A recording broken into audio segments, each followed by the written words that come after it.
You or your bike mad partner, relative or friend may have some of these in your garage, but I can almost guarantee they won't have all 7.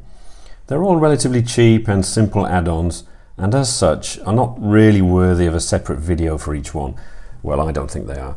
And for this reason, I've grouped them all together into this one upload. Full disclosure, as always, I paid for all these items out of my own pocket and have not been asked to review them by anybody. I use them on pretty much all my bikes, so these are my own unbiased views. So number 1 on the list, GripPuppies at about £15. These are pretty expensive for what they are, basically 2 foam rubber tubes. But if you have large hands, they do increase the diameter of your handlebars to make it more comfortable and also help attenuate any vibration. They're a bit of a pain to fit.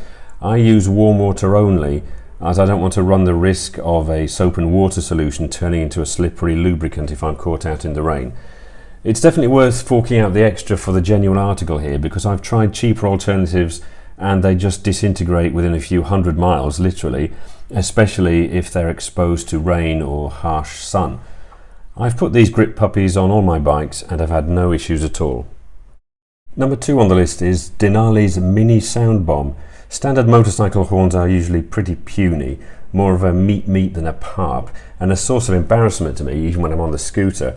The Denali Sound Bomb is a simple plug-and-play solution that doesn't require any complicated wiring or relays, at least on all the bikes I fitted them to, and with 113 decibels gives your bike the road presence of a large car, like this.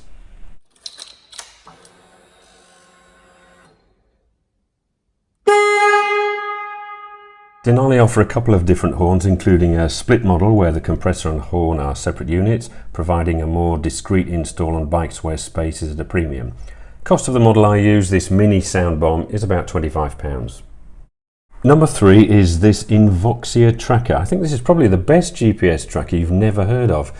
If you look elsewhere on YouTube or Google, most reviews of this tracker are in French, sometimes or Spanish or Portuguese. Nothing wrong with that, of course.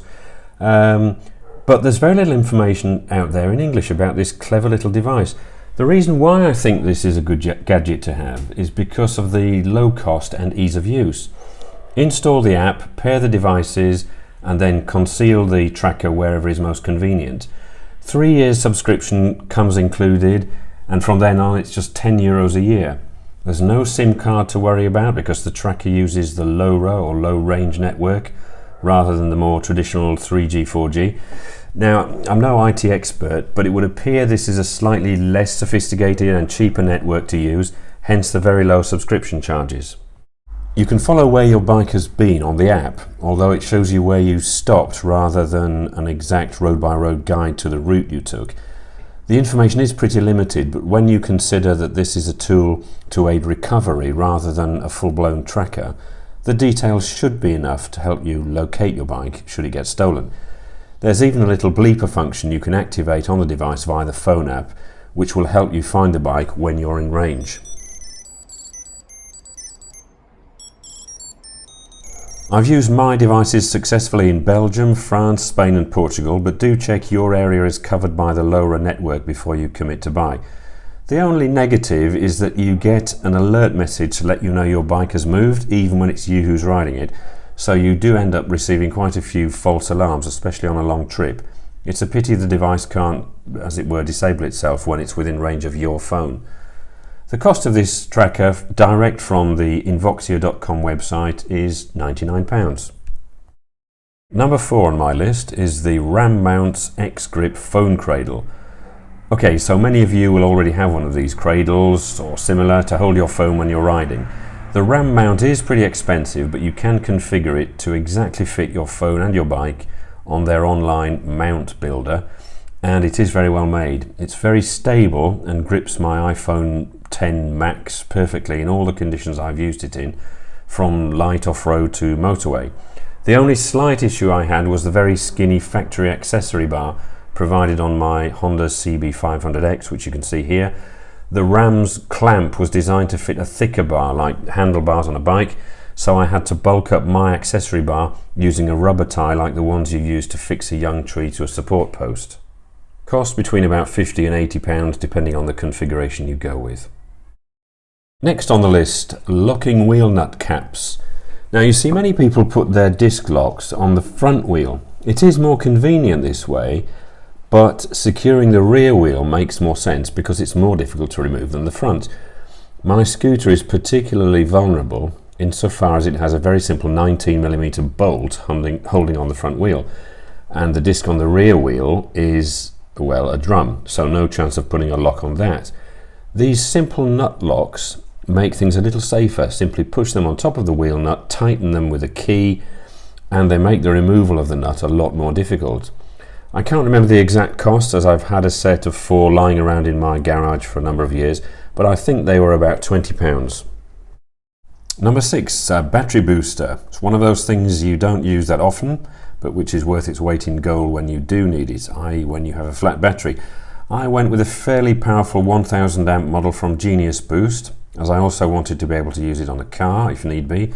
Consequently, it's quite big to carry around on a bike at over 1 kilo with the cables, and so I prefer to keep it in the garage.